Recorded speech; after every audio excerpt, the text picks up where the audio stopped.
पिछले एपिसोड में आपने देखा कि परमेश्वर ने किस प्रकार संपूर्ण सृष्टि की रचना की।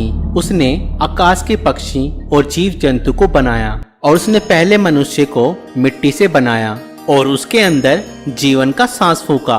और परमेश्वर ने पहले मनुष्य का नाम आदम रखा। फिर परमेश्वर ने आदम की पसली निकाली और उससे औरत को आदम की पत्नी होने के लिए रचा। और परमेश्वर ने आदम हवा को अदन की वाटिका में रखा, जहाँ कोई पीड़ा और मृत्यु नहीं थी। परमेश्वर ने आदम से कहा कि तुम हर एक पेड़ का फल खा सकते हो, केवल एक को छोड़कर।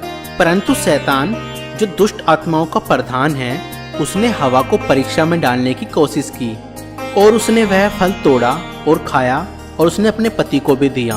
उसी क्षण उनका संबंध परमेश्वर से टूट गया, क्योंकि परमेश्वर पवित्र है और उसकी आज्ञा तोड़ने वाले उसकी उपस्थिति में नहीं रह सकते। परंतु परमेश्वर बहुत दयालु है, उसने मनुष्यों से प्रेम करना नहीं छोड़ा। परमेश्वर ने मनुष्यों को अपनी संगति में वापस लाने का रास्ता पहले से ही तैयार कर रखा था। उसने भविष्यवक्ताओं पे प्रकट किया कि एक कुंवारी गर्भवती होगी और एक पुत्र जनेगी और उसका नाम यीशु होगा। परमेश्वर का वह पुत्र लोगों को उनके पापों से मुक्त करेगा। और परमेश्वर ने आज से करीब 2000 साल पहले जिब्राइल स्वर्गदूत को मरियम के पास भेजा। अब आगे देखिए।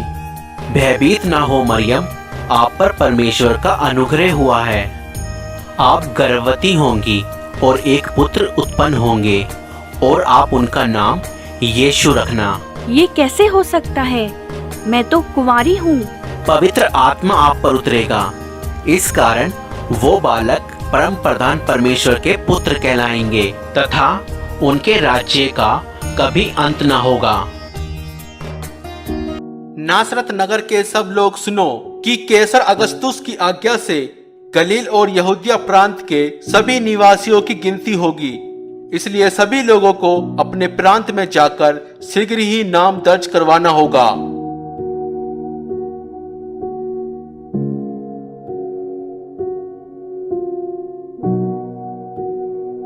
और मरियम अपने मंगेतर यूसुफ के साथ नाम लिखाई के लिए यहूदा के नगर बैतलहम गई।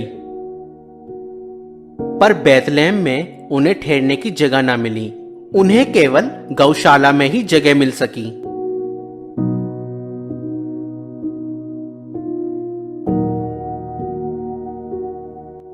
देश के उस भाग में कुछ चरवाहे रात के समय अपनी भेड़ों की देखभाल कर रहे थे। तभी परमेश्वर का एक स्वर्गदूत प्रकट हुआ और परमेश्वर के तेज ने उन्हें घेर लिया।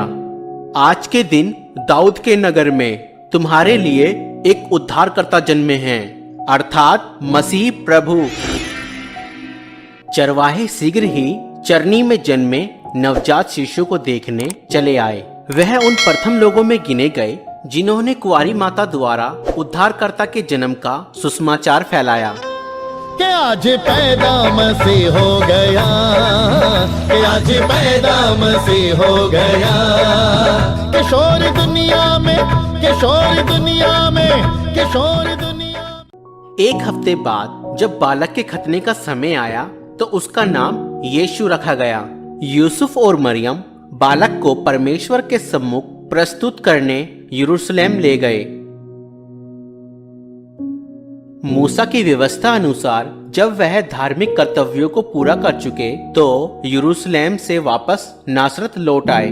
और यीशु परमेश्वर और मनुष्य के अनुग्रह में बुद्धि और शरीर से बढ़ने लगा।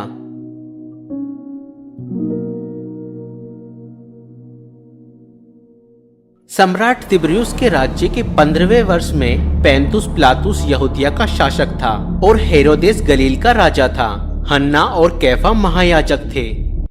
रेगिस्तान में परमेश्वर का वचन यूहन्ना को प्राप्त हुआ और वह यरदन नदी के आसपास प्रदेशों में पापों की क्षमा तथा पश्चाताप के बपतिस्मे का प्रचार करने लगा। अपने पापों से पश्चाताप करो और बपतिस्मा लो तो परमेश्वर तुम्हारे पाप क्षमा करेगा। जैसे यशाया भविष्यवक्ता की पुस्तक में लिखा है कि रेगिस्तान में कोई पुकार रहा है, प्रभु के लिए मार्ग तैयार करो। प्रभु की यात्रा के लिए सीधा मार्ग बनाओ। हर एक घाटी अवश्य भरी जाए, हर एक पहाड़ और टीला समतल किया जाए। टेढ़े मार्ग सीधे करो और उबड़ खाबड़ मार्ग सपाट। और सारी मानव जाति परमेश्वर के उद्धार को देखेगी। हम क्या करें? हमें बताएं, हम क्या करें? बताएं, हम क्या करें?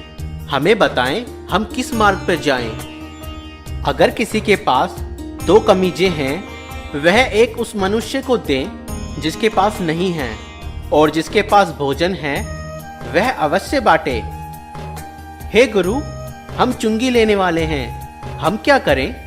निर्धारित से अधिक चुंगी तुम मत लो, और हमें बताए हम क्या करें?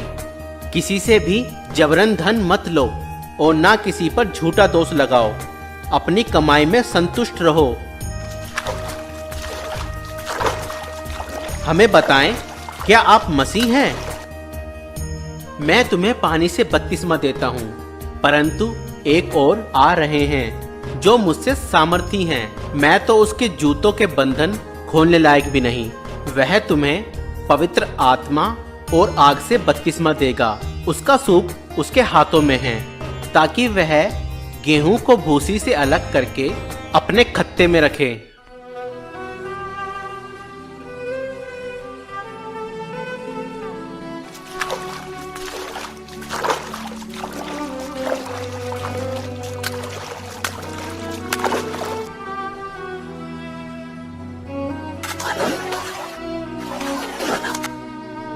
और जब यीशु बपतिस्मा लेकर पानी से बाहर आया, तब पवित्र आत्मा कबूतर के समान यीशु पर उतरा।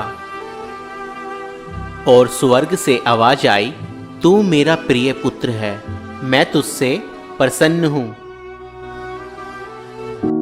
लगभग 30 वर्ष की आयु में यीशु ने अपनी सेवा आरंभ की। पवित्र आत्मा से परिपूर्ण प्रभु यीशु यरदन से लौटे। आत्मा से प्रेरित 40 दिन तक जंगल में रहे।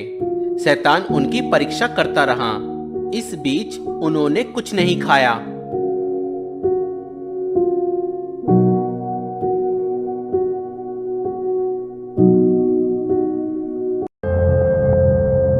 तब शैतान ने उससे कहा, यदि आप परमेश्वर के पुत्र हैं तो इस पत्थर को रोटी बन जाने की आज्ञा दें। यह लिखा है, मनुष्य केवल रोटी ही से नहीं परंतु हर एक वचन से जो परमेश्वर के मुख से निकलता है जीवित रहेगा। तब शैतान यीशु को ऊंचे स्थान पर ले गया और पल भर में जगत के सारे राज्य दिखाए। ये सब अधिकार और धन दौलत मैं आपको दूंगा। यह सब मुझे सौंपा गया है, और जिसे मैं चाहूं उसे यह सब दे सकता हूं। यदि आप मुझे गिरकर प्रणाम करें तो यह सब आपका हो जाएगा। यह भी लिखा है, तू प्रभु अपने परमेश्वर को प्रणाम कर और केवल उसी की उपासना कर। फिर शैतान उन्हें यरूशलेम आराधनालय के छत पर ले गया। यदि आप परमेश्वर के पुत्र हैं तो अपने आप को नीचे गिरा दें, क्योंकि पवित्र शास्त्र में लिखा है, परमेश्वर अपने स्वर्गदूतों को आज्ञा देगा कि वह आपकी रक्षा करे। वह आपको हाथों हाथ उठा लेंगे ताकि आपके पांव को पत्थर से ठेस न लगे। यह भी लिखा है कि तू प्रभु अपने परमेश्वर की परीक्षा ना कर। फिर यीशु नासरत आए, जहां वे पले बड़े थे। सब्बत यानी कि विश्राम के दिन नियम के अनुसार वह आराधना भवन गए और उनको यशायाह भविष्यवक्ता की पुस्तक में से एक भाग पढ़ने को कहा गया। परमेश्वर का आत्मा मुझ पर है, क्योंकि उन्होंने मुझे दीनों को शुभ संदेश सुनाने के लिए चुना है। उन्होंने मुझे भेजा है कि मैं बंदियों को मुक्ति और अंधों को दृष्टि पाने का संदेश दूं, सताए हुए लोगों को मुक्त करने के लिए, और ये घोषणा करने के लिए कि समय आ गया है जब परमेश्वर अपने लोगों को बचाए। हाँ, वह ठीक कहते हैं। आज धर्मशास्त्र का ये लेख पूरा हुआ, जैसा कि तुमने सुना। क्या परमेश्वर का वचन सच्चा ठहरा? ये प्रतिज्ञा तो केवल मसीह ही पूरा कर सकते हैं।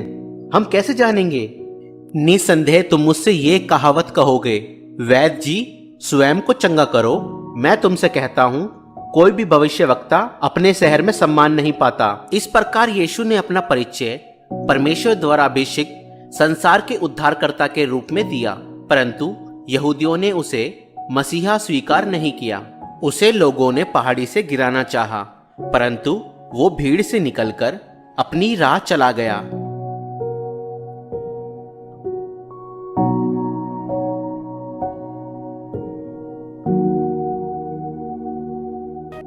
देखो देखो कोई आ रहा है, कैसा जलवा मसीह आ रहा है। देखो देखो कोई आ रहा। तो दोस्तों, अगर आपको ये वीडियो पसंद आई तो इस वीडियो को लाइक करें, और अगर हमारे चैनल पर नए हैं तो हमारे चैनल को सब्सक्राइब करें। Thank you.